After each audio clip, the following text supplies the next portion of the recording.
کتنی نصیب ہوں گی وہ مائی جن سے شادی کرنے کے لیے محمد عربی صلی اللہ تعالی علیہ وسلم تشریف لائے. النبی اولا بالمؤمنین. قرآن کریم جا بجا تعریف کرتا ہے پیغمبر خدا صلی اللہ علیہ وسلم کا حرم ہے، حضور صلی اللہ علیہ وسلم کا گھر ہے، شہنشاہ کائنات کی پاکیزہ بیویاں ہیں. سیدہ ام سلمہ رضی اللہ تعالی عنہ فرماتی ہیں میرا خامند ابو سلمہ میرا خامند تھا، میں اس کی گھر والی تھی، ہم دونوں میں بڑا پیار اور محبت تھا، بڑا ذوق اور شوق تھا. ایک دن بیٹھے بیٹھے آپس میں باتیں چل پڑی کہ جنت میں کون سی عورت آدمی کو ملے گی، کون سا مرد ملے گا.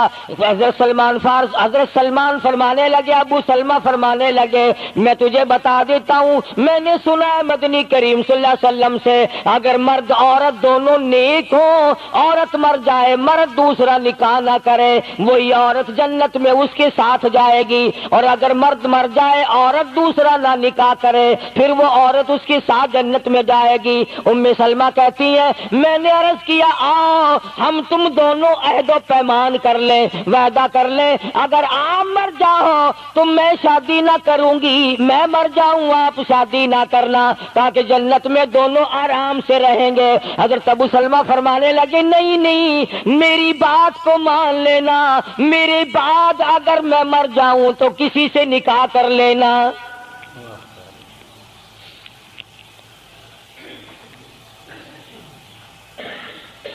ام سلمہ رضی اللہ تعالی عنہ فرماتی ہیں اسلام لانے کے بعد ہمیں بڑی بڑی تکلیفوں سے دوچار ہونا پڑا. حبشے کی ہجرت کی، مدینے پاک کی ہجرت کی، میرا خامند بھی مسلمان تھا، میں بھی مسلمان تھی. لوگ اس زمانے میں مسلمان تھے جب مسلمان بننا اپنے آپ کو انگاروں میں ڈالنا تھا، چھروں اور تلواروں کے سامنے لا کے کھڑا کر دینا تھا، مصیبتوں کے پہاڑ ٹوٹ جایا کرتے تھے. قربان جاؤں ام سلمہ عورت ذات ہو کر تم نے کتنی نبھائی، تم نے کس احسن طریقے سے اپنے آپ کو سنبھالا. مدینے پاک کی ہجرت کے لیے ام سلمہ اونٹ پہ بیٹھ گئی، گود میں سلمہ بچہ ہے. ابو سلمہ نکیل پکڑ کے آگے آگے چلنے لگے. ام سلمہ کے گھر والوں نے کہا تم خود مدینے جا سکتے ہو، ہم اپنی لڑکی کو نہیں جانے دیں گے. اسلام اور ایمان کی وجہ سے کس قدر مصیبتوں کے پہاڑ ٹوٹ رہے. فرماتی ہے میرے میکے والوں نے مجھے زبردستی اونٹ سے اتار لیا.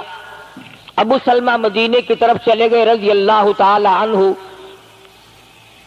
اس کے بعد میرے سسرال والے خاندان کو پتا چلا کہ انہوں نے زبردستی لڑکی کو اونٹ سے اتار لیا. وہ آئے 3-4 سال کا سلمہ میرا بچہ تھا مجھ سے چھین کر لے گئے. اگر تم اپنی لڑکی کو نہیں جانے دیتے ہمارے آدمی کے ساتھ تو ہم بھی اپنا لڑکا تمہارے پاس نہیں چھوڑیں گے. ام سلمہ نے جرم کوئی نہیں کیا، غلطی کوئی نہیں کی، گناہ کوئی نہیں کیا، قصور کوئی نہیں، خطا کوئی نہیں. سب سے بڑا جرم اگر کیا تو وہ یہ ہے لا الہ الا اللہ محمد الرسول اللہ صلی اللہ علیہ وسلم. کیوں کہتی ہے خدا ایک ہے.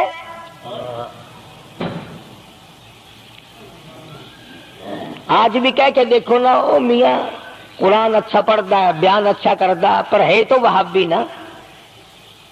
آج کون سی بخشش ہو رہی ہے. ام سلمہ رضی اللہ تعالیٰ عنہ فرماتی ہے خامد مدینے میں، بچہ میرا سسرال والوں کے پاس، میں اپنے میکے والوں کے پاس. سارا دن ریت کے ٹبے کے اوپر بیٹھ کر پہاڑی پہ رویا کرتی تھی. 1 سال مکمل روئی ام سلمہ.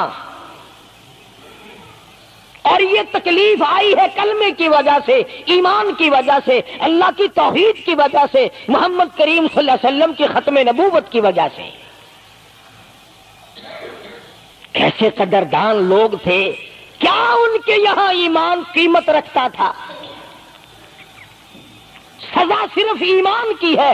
ابو سلمہ مدینے میں، لڑکا سسرال والوں کے پاس، خود یہاں روتی ہے، فرماتی ہے کوئی دن ایسا نہ تھا سارا دن پہاڑی پہ بیٹھ کے اکیلی رویا کرتی تھی۔ آج تو اگر تھوڑی سی کوئی پریشانی آ جائے، بستی میں سے، محلے میں سے کئی رہنما اٹھ کھڑی ہوں گی، پرانی پرانی، منہ میں دانت نہیں، پیٹ میں آنت نہیں، بڈھڑا کے میں تے کڑے سے سا فجر ٹھیک تھی ویسی۔ ایویں کر ایک ککڑ لے،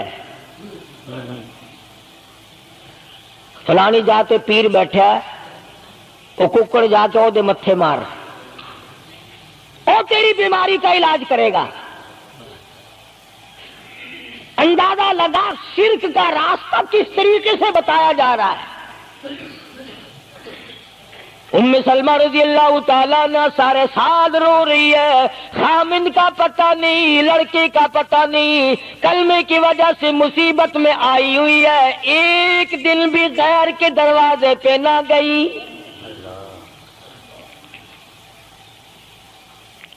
ایک دن بھی شرکیہ کلمہ زبان سے نہ نکلا، ایک دن بھی یہ بات نہ کہی ہائے میری جان کو کیا بن گئی۔ اللہ کریم کا دروازہ کھٹکھٹاتی ہے، الہی میرا بچہ مجھے ملا، میرا خامن مجھے ملا۔ بالآخر ایک دن ترس آیا بھائی کو، وہ سارے قبیلے کو کہنے لگا وہ ظالمو تم نے اس مسکینہ کو کیوں مار رکھا ہے، اسے چھٹی دو، بیچاری اپنے خامن کے پاس جائے، بچے کو لے، تم کیوں مار رہے ہو اسے؟ عورت ذات ہو کر اتنی بڑی مصیبت کا جھیل لینا کہ مذاق نہیں۔ ایک ہمارے زمانے کی مستورات اور خواتین ہیں، کبھی جلوس نکالتی ہیں، کبھی کچھ کرتی ہیں، کبھی کچھ کرتی ہیں، لوگ اب کہہ رہے ہیں کہ جی جائز نہیں، ہم نے تو کہا کہ ہمیں تو پتہ نہیں جائز ہے کہ ناجائز ہے، تم نے ہی ان کو آزادی دی ہے، تم نے ان کو استعمال کیا، تم نے ان کو بتایا کہ آؤ بی اے ایم میں پڑھو، یوں کرو، پھر تمہیں افسروں سے شادی ہو جائے گی، بڑے بڑے جرنیل تمہیں ٹکرا جائیں گے اور بڑے بڑے گھروں میں تمہاری شادیاں ہو جائیں گی، ورنہ کوئی وجہ نہیں کہ مسلمان عورت اپنی توہین کرائے یا وہ کسی قسم کے معاملات میں دخل اندازی کرے، یہ بھی تو آخر عورت ہے۔ سیدہ ام سلمہ رضی اللہ تعالیٰ عنہ اپنے بچے کو لے کر مدینے پاک کی طرف اکیلی روانہ ہوئی، ابھی کچھ سفر طے کیا تھا، ایک صحابی ملا، غلام ملا کالی کملی والے صلی اللہ علیہ وسلم کا،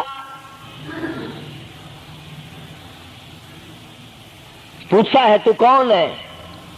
عورت نے جواب دیا میں ام سلمہ ہوں، خامن مدینے میں ہے، مدینے میں جا رہی ہوں۔ تیری ساتھ کوئی ہے؟ کہنے لگی اللہ کی ذات ہے بس۔ ہاں کیسا ایمان ہوگا؟ کہتی ہے میری ساتھ اللہ ہے، مائی ربی، میرے ساتھ میرا رب ہے۔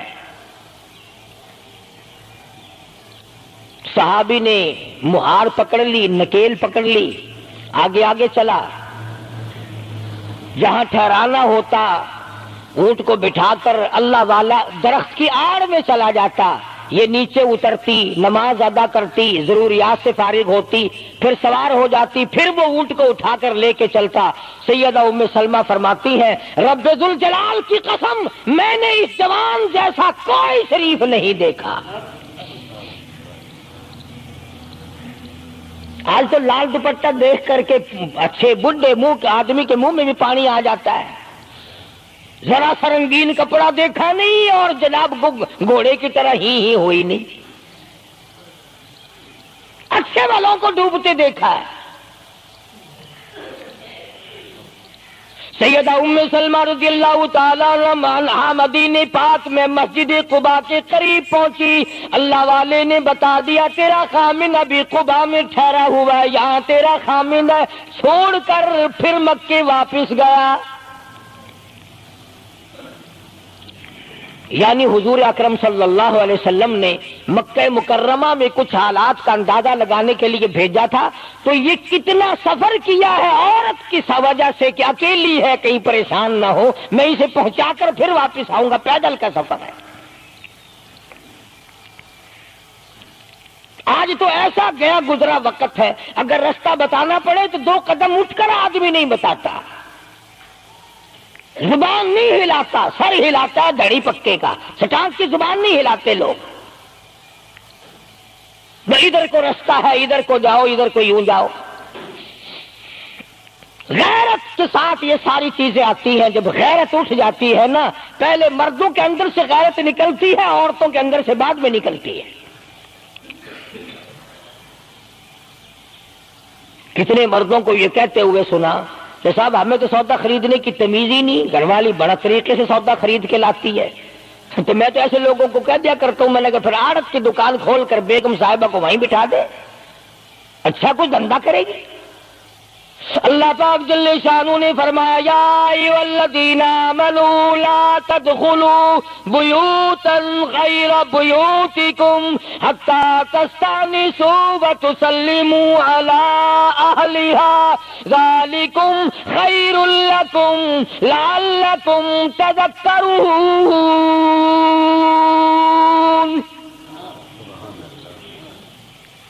ایمان والوں، کلمہ پڑھنے والوں، لا تدخلوا بیوتا غیر بیوتکم، مت داخل ہو کسی کے گھر میں اجازت کے بغیر، اذن کے بغیر مت داخل ہو، حتی تسلموا علی اہلہا، سلام کرو گھر والوں کو، جواب ملے، اجازت ملے، پھر اندر داخل ہو۔ وَإِن قِيلَ لَكُمُ ارْجِعُوا فَارْجِعُوا وَأَزْكَىٰ لَكُمْ، اگر گھر والے یہ کہیں کوئی نہیں واپس ہو جاؤ تو واپس ہو جاؤ، ناراض مت ہو۔ اللہ پاک علیم و خبیر ہے، علیم بذات الصدور اس کی ذات ہے، اس کا کتنا بڑا کرم ہے۔ بیٹی تیری، بیٹی میری، بہن میری، بہن تیری، اور خدا ہماری بہنوں کی، بیٹیوں کی آبرو اور عزت کا کتنا نگہبان ہے، کتنی حفاظت کرتا ہے پروردگار عالم۔ حتیٰ کہ اس بارے میں یوں فرمایا 3 ٹائم ایسے ہیں کہ گھر میں باپ بھی، بیٹا بھی، خامن بھی کھڑکا دڑکا کر کے آئے، کھانسی کھرا کر کے آئے، تاکہ گھر کی عورتوں کو پتہ چل جائے کہ آ رہا ہے۔ باپ کیوں نہ ہو، بیٹی کیوں نہ ہو، بہن کیوں نہ ہو، خامن کو بھی اجازت نہیں بغیر گھر میں کھانسے ہوئے داخل ہونے کی، کھڑکا دڑکا کر کے آئے۔ تم سارے کہہ رہے ہوگے کہ جی بیوی کو کیا حرج ہے، جب اندر ہے ہی بیوی تو خامن کھڑکا دڑکا کر کے کیوں آئے؟ نہ معلوم وہ کس حالت میں بیٹھی ہے، نہانے دھونے میں ہے۔ اور پھر یہ غیرت کی بات ہے، سیدہ عائشہ صدیقہ رضی اللہ تعالی عنہا فرماتی ہیں کہ ساری زندگی میں محمد عربی صلی اللہ علیہ وسلم کے میں 18 برس ساتھ رہی، میں مدنی کریم صلی اللہ علیہ وسلم کے گھر میں رہی، سب سے زیادہ مجھ سے پیار تھا، محبت تھی، مجھے آقا دو عالم سے تھی، اور حضور کو مجھ سے محبت تھی، مگر قسم کھا کے فرماتی ہیں کہ ایک وقت ایسا نہیں، کبھی ایسا نہیں ہوا کہ حضور کے پردے کی جگہ کو میں نے دیکھا ہو اور حضور نے میری پردے کی جگہ کو دیکھا ہو۔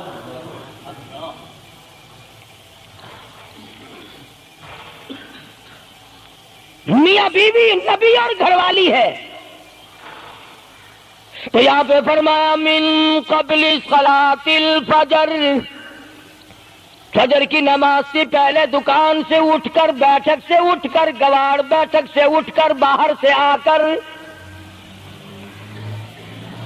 نہانے دھونے کا وقت ہے، کپڑے بدلنے کا ٹائم ہے، نہ معلوم بہن کس حالت میں ہے، بیٹی کس حالت میں ہے، اماں کس حالت میں ہے۔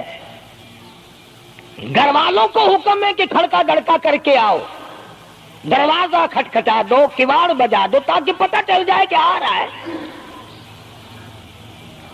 من قبل صلاة الفجر وحین تضعون ثیابکم من الظہیرہ، ٹھیک دوپہر کے وقت،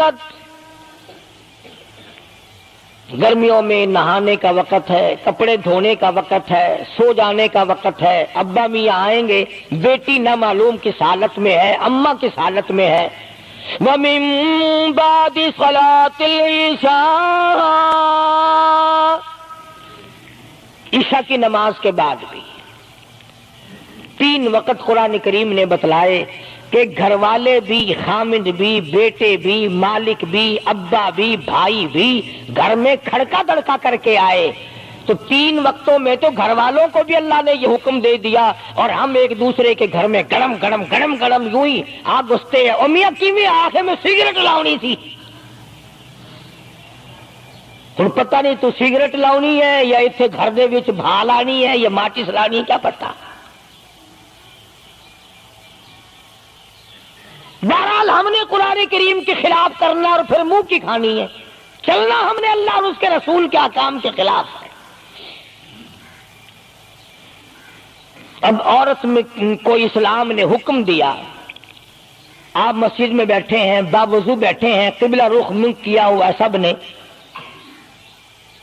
کوئی آدمی ایسا نہیں جو یہ بتا سکے کہ اسلام میں، دین میں، اللہ کے قرآن میں، حدیث پاک میں بد اخلاقی کی اجازت ہے۔